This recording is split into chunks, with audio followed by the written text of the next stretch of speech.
지금은 비록 땅을 벗하며 살지라도 내 영혼 저 하늘을 디디며 사네. 내 주님 계신 눈물 없는 곳 저 하늘에 숨겨둔 내 소망이 있네. 보고픈 얼굴들 그리운 이름들 많이 생각나. 때론 가슴 터지도록 기다려지는 곳 내 아버지 넓은 풍날 맞으시는 저 하늘에 사는 내 소망인데 주님 그 나라에 이를 때까지 순례의 걸음 멈추지 않으면 어떤 시련이 와도 나 두렵지 않네. 주와 함께 걷는 이 길에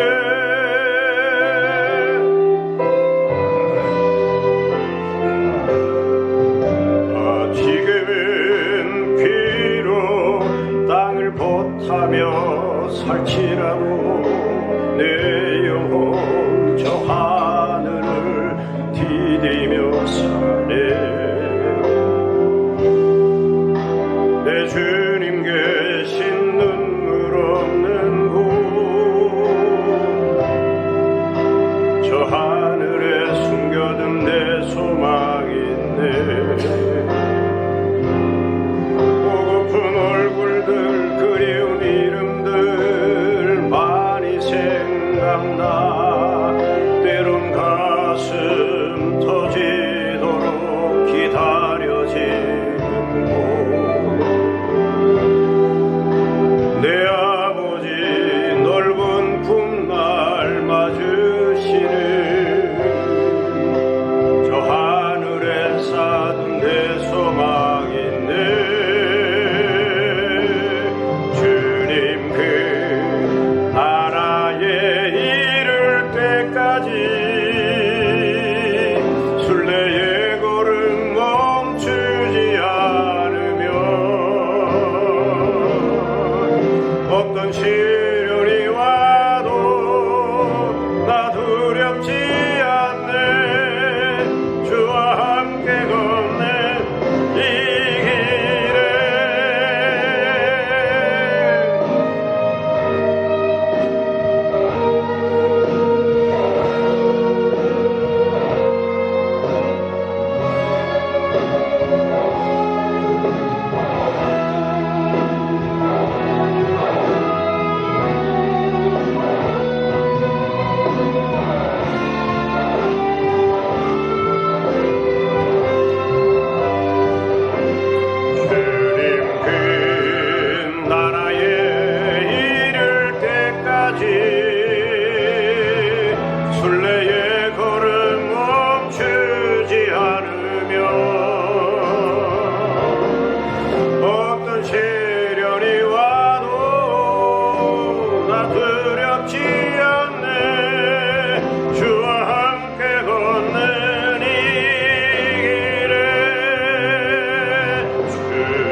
하나님께 영광이 없습니다. 오늘 본문 말씀에 등장하는 사람 다윗. 다윗은 이제 새로운 왕으로 선택을 받습니다. 그리고 기름 부음도 받습니다.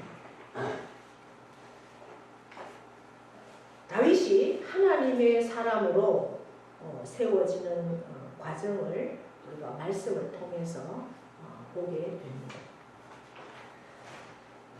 저와 여러분이 이 시간 말씀을 통해서 바라보아야 하는 베들레헴에 가서 내가 지명하는 그 이새의 아들 중에서 하나에게 기름을 부어라. 내가 한 왕을 보았노라. 이렇게 말씀하십니다.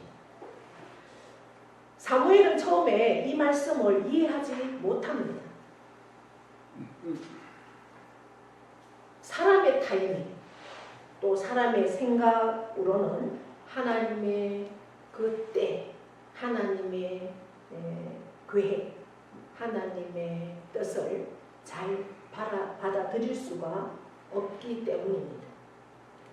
이제 왕을 세우려면 모든 사람들 앞에서 공개적으로 이제 앞으로 왕이 될 우리나라의 왕이 될 사람이다 라고 공개적으로 선포해야 하는데, 그렇게 했다가는 지금 서서히 실패는 사울 왕, 또 사울이 가지고 있는 그 능력, 그리고 사울의 그 군대들 앞에 사무엘을 비롯해서 그곳에 가담한 모든 사람들은 다 죽을 것이 뻔한데, 이러한 일을 사무엘이 아무리 내가 선지자고 하나님의 음성을 들었다고 하지만 그 일을 하기에는 너무나 두려움이 크다라는 것입니다. 오늘 우리가 읽진 않았지만 2절에 보시면 내가 어찌 갑니까? 내가 어찌 그곳에 가야 합니까? 갈 수 있습니까? 저는 못 갑니다. 그것이 아무리 하나님의 뜻이라지만 이 현실을 보십시오. 사울이 들으면 사울이 내가 기름병을 가지고 하나님이 택하신 그 한 사람에게 기름을 부으러 갔다라는 얘기가 들려지기만 해도 사울은 바로 나를 죽일 것입니다. 이렇게 하나님께 말씀을 드립니다. 왜냐하면 이 시기는 바로 사울왕의 최고의 절정기였기 때문입니다. 사울이 왕이 된 지 이제 25년째가 되었습니다. 다윗은 이때 당시에 기름 부음 받을 당시에 나이가 15살밖에 되지 않습니다. 한 정권이 들어선 지 25년. 이제 왕권이 완전히 사울 왕의 손에 장악이 되어서 튼튼해져 있습니다. 사울 왕은 나이로 보나, 열정으로 보나, 건강으로 보나, 혈기로 보나 모든 것이 최고 전성기입니다. 최고 왕성할 왕권을 가지고 있을 때라는 것입니다. 어느 누가 그 최고의 절정기의 권력을 가진 왕 앞에 곧 당신의 정권은 망하게 되고 당신은 왕 자리에서 내려와야 된다라고 말할 수 있는 사람이 있겠습니까? 생각이나 할 수 있겠습니까? 그래서 그 유명하고 우리가 사무엘을 존경하는 많은 신앙인들이 있습니다. 그렇게 존경받는 인물 사무엘 선지자 입에서조차 사울왕을 두려워할 수밖에 없었다는 그 소리가 나올 정도였으니까 말입니다. 사무엘의 때, 사무엘의 그 계획에는 자기가 처음 그 왕을 세웠잖아요. 그리고 자기가 처음 세운 첫 왕, 그리고 그 왕이 무너져가는 그러한 모습을 바라보기가 참으로 힘들었을 거라는 사실입니다. 오죽했으면 사무엘은 타락해가는 그 왕 사울을 위해서 밤새워 몇 날 며칠을 울며 기도했는지 모릅니다. 사무엘의 생각에는 사울이 망하면 이스라엘도 망한다. 또한 사울이 망하면 그가 기름 부어 세운 왕, 그렇기 때문에 자기의 명예도 실추된다. 이러한 생각을 했을 것입니다. 사람의 생각은 이럴지 몰라도 하나님이 인간을 이해하는, 또한 우리가 인간들이 이해할 수도 없는 그러한 새로운 길, 새로운 방법을 하나님은 제시하십니다. 그렇기 때문에 우리는 하나님을 인정할 수밖에 없습니다. 사람은 포기하고 싶고 그만두고 싶을 때에도 하나님은 우리는 아무런 희망이 없다. 이제는 끝이다. 나는 여기까지다. 이제 다음 타자가 이 일을 하겠지. 그렇게 바톤 체인지를 하고 싶은 그때에도 하나님은 새 일을 행하십니다. 새 일꾼을 준비하십니다. 예수님께서도 공생의 기간 늘 바리새인들 앞에서 그렇게 말씀하셨습니다. 하나님께서 일하시니 나도 일한다. 하나님께서 누구를 버리시고 누구를 선택하시느냐는 것은 철저하게 하나님께 속한 영역입니다. 하나님의 주권입니다. 이스마엘을 버리고 이삭을 선택하셨고, 장남 에스를 버리고 차남 야곱을 선택하셨습니다. 장남 므낫세보다 차남 에브라임을 선택하시고 앞세우시고 복을 주신다는 사실을 우리가 성경을 통해서 이미 알고 있습니다. 이 모든 것들이 하나님의 주권입니다. 내가 나 자신을 바라보면 내가 어떻게 이 일을 감당할 수 있고 내가 어떻게 이 자리에 서 있을까? 내가 어떻게 목사가 되고 내가 어떻게 장로가 되고 내가 어떻게 권사가 되고 내가 집사가 될 수 있을까? 그런데 그 모든 것들은 하나님 앞에 또 하나님께서 하신 주권적인 일이라는 사실을 우리가 늘 기억하면서 하나님 앞에 나갈 때 내가 하는 것이 아니라 하나님께서 우리를 통해서 하나님 나라를 세우신다는 사실입니다. 교만한 자, 회개하지 않는 사울왕을 패하시고 아직 유대 땅, 그 이름 없는 사람, 이세라고 하는 사람의 집 안에, 그것도 아직 15살밖에 되지 않아서 가정의 어떤 문제들을 의논할 때 끼워주지도 않는 그러한 축에도 들지 못하는 한낱 제일 막내로 양치는 목동에 불과한 그 다윗을 하나님은 선택하시고 하나님이 세우시는 것, 그것은 전적인 하나님의 주권이라는 사실입니다. 우리가 이해하지 못하는 그러한 순간에도 하나님은 저와 여러분을 향하신 하나님의 절대 주권의 섭리로 일하신다는 사실입니다. 그 사실들을 우리가 받아들이시고 하나님의 새롭게 이끄심을 믿으시고 또한 순종하실 수 있기를 바랍니다. 하나님의 그 계획 안에 우리가 온전히 순종할 때 하나님이 다윗을 어떻게 쓰시는지 여러분 보십시오. 그 다윗의 삶이 바로 저와 여러분의 삶이 되기를 축복합니다. 하나님은 선하시고 하나님은 무엇이든지 하실 수 있는 전능하신 하나님이십니다.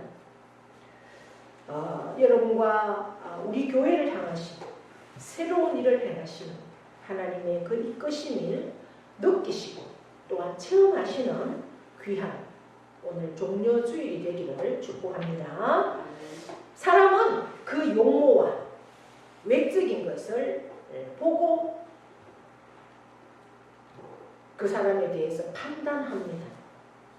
그러나 하나님은 중심을 보신다라고 말씀하십니다. 머뭇 나는 도저히 갈 수 없습니다.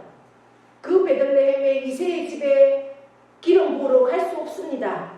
라고 머뭇거리는 사무엘에게 하나님은 어떻게 행동해야 할지 지혜로운 말씀을 주시며 독려하십니다.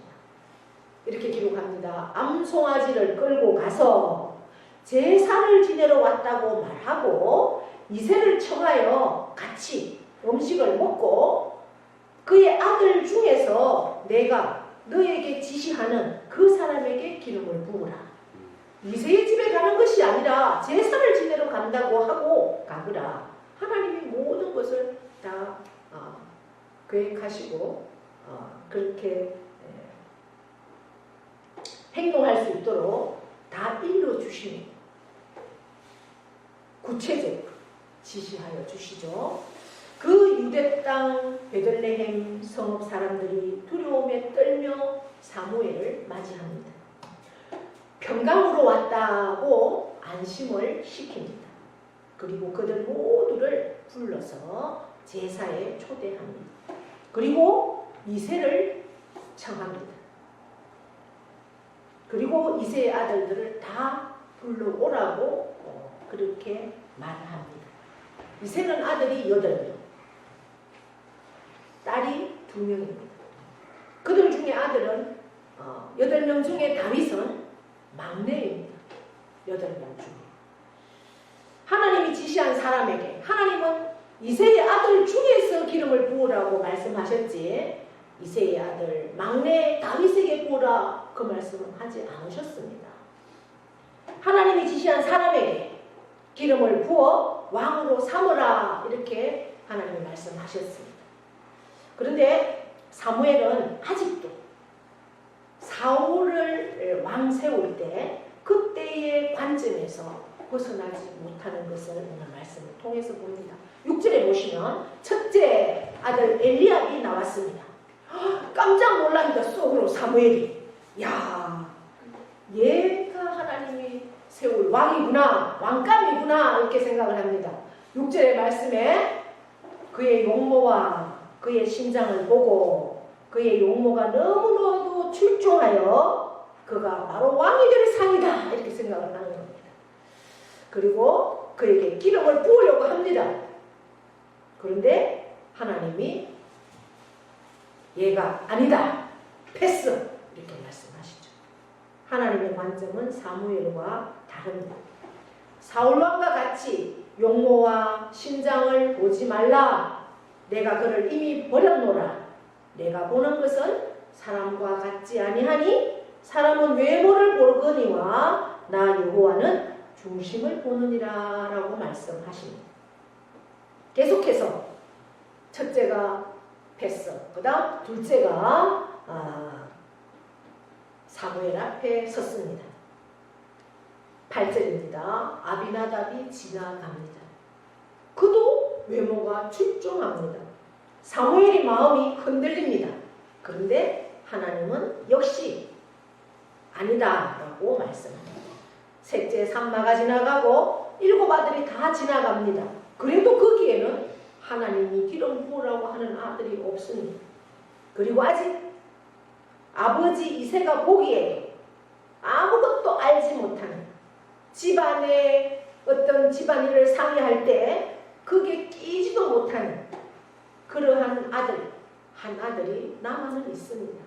그는 지금 이곳에 제사 지내러도 오지 못하고 들판에서 양을 치고 있어야 하는 그 어리고 약한 다윗, 그 다윗을 하나님은 선택하신다는 사실입니다.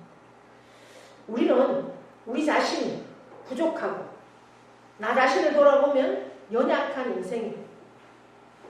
내가 어떻게 하나님 앞에 쓰임을 받을 수 있고 내가 어떻게 목사가 될 수 있고 내가 어떻게 하나님 앞에 장로로 설 수 있고 내가 어떻게 하나님 앞에 권사를 세울 수 있고 내가 어떻게 하나님 앞에 안수집사로 세움을 받을 수가 있을까?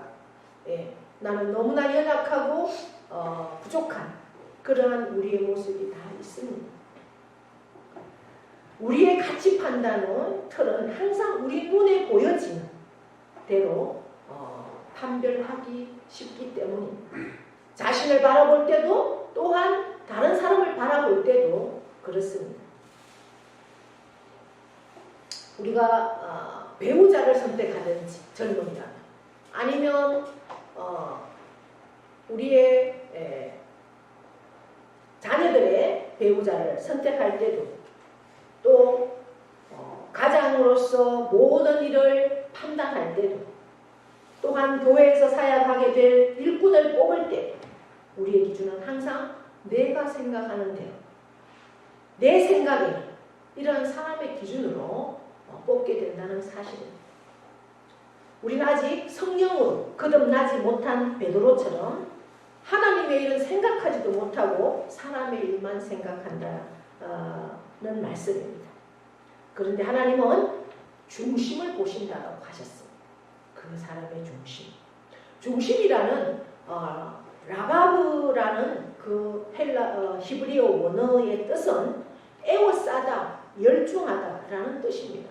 눈으로 보여지지는 않지만 사람 중심에 들어있는 그 참 인생을 어떻게 살아가야 할 것인가, 내가 하나님 앞에서 어떻게 살아가야 할 것인가, 그 중심, 그 참된 가치를 보는 것이 하나님의 마음이라는 거죠. 우리가 겉모양이 중요한 것이 아니라는 겁니다. 그래서 우리는 사람을 외모로 보는 것이 아니라 영적인 부분을 봐야 됩니다. 우리가 전도 폭발 훈련을 받으면서 전도 대상자를 정할 때도 물론 다가 전도 대상자입니다. 주님을 알지 못하고 구원받지 못한 모두가 전도 대상자지만 특별히 기도하면서 찾아가야 할 사람, 하나님께서 이끌어 주시고 말씀하십니다. 내 관점이 아니라 하나님의 관점. 그러면 반드시 그 열매가 있을 줄 믿습니다. 외모로 보지 말고 편견하지 말고 기도하면서 하나님이 부르신 그 영혼을 우리가 찾아갈 수 있기를 바랍니다. 하나님은 그 사울왕의 최절정기에 그 용맹스러운 외모에 비해서 다윗이 사무엘 앞에 왔을 때 그야말로 촌뜨기, 어린 아이, 목동 아이일 뿐이었습니다. 말씀에 보시면 다윗을 불러왔을 때 사무엘 앞에 선 다윗의 모습을 이렇게 기록합니다. 그의 빛이 붉고 눈이 빼어나고 얼굴이 아름답더라. 그의 빛이 붉고 얼굴빛이 붉다. 얼굴빛이 언제 붉습니까?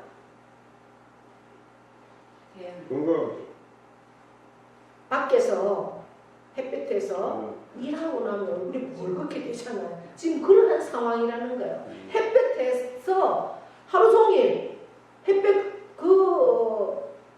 팔레스타인 이스라엘 땅은 나무가 없어요. 완전히 그냥 떼약볕을 어떻게 가릴 수가 없어요. 나무 그늘에 앉아서 야구 치는 게 아니에요. 완전 떼약볕에 앉아 있어야 되거든요. 그래 얼굴이 붉게 익었겠죠. 그러한 모습으로 사무엘 앞에 서 있다는 겁니다. 하나님은 중심을 보신다는 그 말 앞에 그 속에는 자기의 일에 최선을 다하는 다윗이 형들은 다 제사 지낸다고 갔는데 나만 뭐 이래 이러면서 그냥 꾀파는 것이 아니라 정말 그 자기의 주어진 일에 최선을 다하는 그러한 열정적인 열중하는 그 중심을 보신다라는 사실입니다. 자신의 일을 열심히 감당하는 멋진 모습의 표현이 바로 그런 모습입니다. 이제 하나님은 사무엘에게 말합니다. 다윗이 앞에 왔을 때 이 사람이 바로 그 사람이다. 일어나서 기름을 부어라. 사무엘은 그 다윗에게 자기가 가지고 간 양뿔에 담은 기름을 붓습니다. 기름을 부을 때 오늘 말씀해 보니까 어떻게 되었다고 하나요? 여호와의 영이 다윗에게 임해서 크게 감동되어서 성령이 이끌어가는 사람, 성령의 사람이 되었다. 오늘 기록하고 있습니다. 이제 사울왕의 재위가 지금 한창 때인 25년째, 아직 15년 년이나 사울은 왕을 더 합니다. 그런데 다윗은 15살에 기름 부음을 받았습니다. 그 후에 다윗은 어떠한 일을 합니까? 블레셋 사람 골리앗을 죽임으로 사울 왕의 부관이 되죠. 그래서 옆에서 하프를 켜는, 악기를 켜는, 그래서 사울의 악심이 들릴 때 하프를 켜므로 찬양을 통해서 귀신을 쫓아내주는 그러한 부관으로 살고, 또 나중에는 사울의 군대 장관이 되어서 사울의 딸 미갈과 결혼하여서 부마로 그렇게 살고, 점차 이스라엘 왕으로 준비되어 가는 과정을 착실하게 받는 그러한 모습을 우리가 성경을 통해서 봅니다. 그러다가 사울 왕의 미움을 받고, 사울이 자기보다 다윗이 백성들한테 더 칭송받는 그러한 말 속에서 이제 사울은 다윗을 미워하게 됩니다. 그러면서 다윗을 죽이려고 하죠. 이 사울이 다윗을 잡아오느라 지명수배를 내립니다. 그 지명수배가 20살에 내려지죠. 그리고 무려 10년을 도망자로 삽니다. 정말 그 광야에서 정처 없이 사울왕의 군대를 피해서 떠도는 그의 모습입니다. 살아남기 위해서 동서남북, 그런데 죽을 것만 같았던 그 10년의 혹독한 시련이, 그러한 과정을 통해서 하나님은 초야의 목동에 불과한 다윗을 가장 강력한 카리스마가 있는 왕으로, 성령 충만한 왕으로 키워나간다는 사실입니다.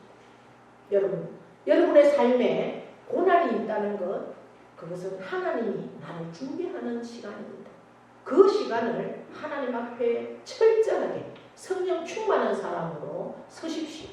더 하나님 앞에 회개하고 더 하나님 앞에 순종하는, 정말 하나님께 나의 모든 삶을 맡기고 하나님께서 인도하신 대로 살아드릴 수 있는 여러분의 삶을 살아보십시오.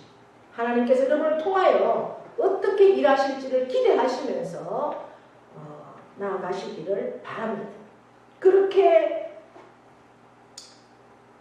힘들었던 그 삶 속에 나중에 그가 왕이 되고 군대를 이끌 때 자기 나라 곳곳에 그가 수모당하고 고난당하던 그 장소들이 그가 너무나 잘 아는 그러한 장소가 되어서 이스라엘 어느 땅, 어느 곳도 모르는 곳이 없을 정도로 지리를 완벽하게 알고 적재적소에 올바른 사람들을 배치하는 지도력이 생기게 하는 제일 큰 훈련을 하게 하는 것, 그것이 바로 10여 년의 지명수배로 도망다니던 기간이었다는 사실입니다.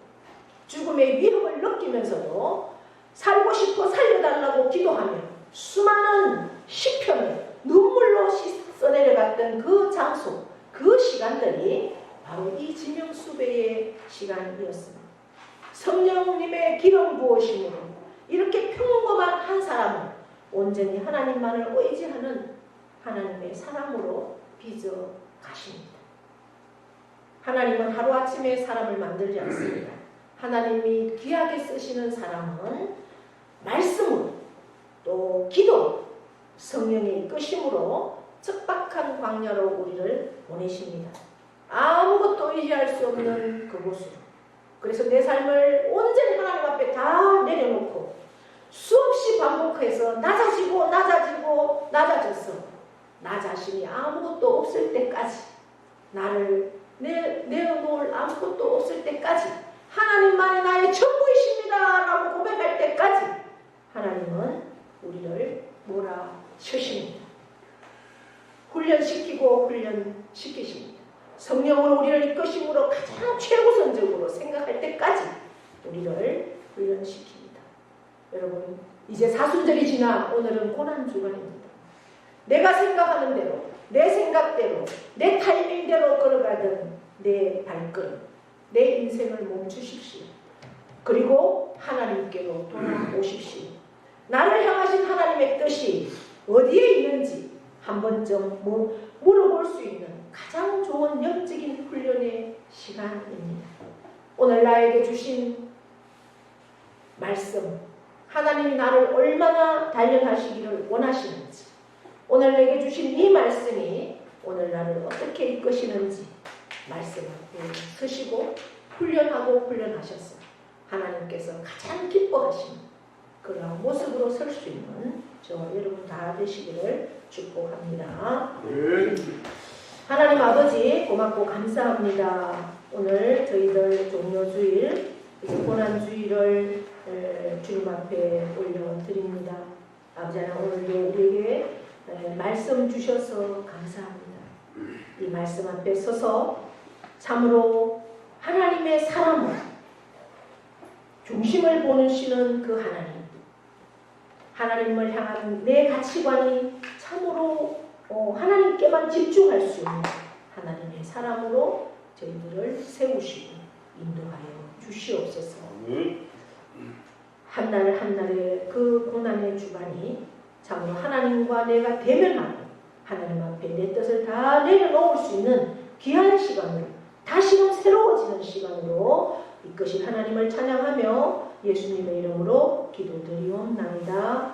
아멘. 우리 주 예수 그리스도의 은혜와 하나님 아버지의 크고도 영원하신 사랑하심과 성령님의 교통 위로하심의 역사가 오늘 우리가 종려주일 고난주간을 맞아서 참으로 하나님이 보시는 나를 향한 중심, 그 중심은 하나님 앞에 하나님의 가치관으로 바로 서 있는지 다시금 말씀 앞에 나를 돌아보게 하셔서 감사를 드립니다. 이제 나의 중심이 하나님 앞에 열중하게 하시고 하나님 안에만 에워싸이는 그러한 모습으로 살기를 결단합니다. 그렇게 결단하며 나아가는 사랑하는 모든 심령 위에와 그 가정과 자녀와 기업과 농토 위에 영원토록 함께 하시기를 축원하옵나이다.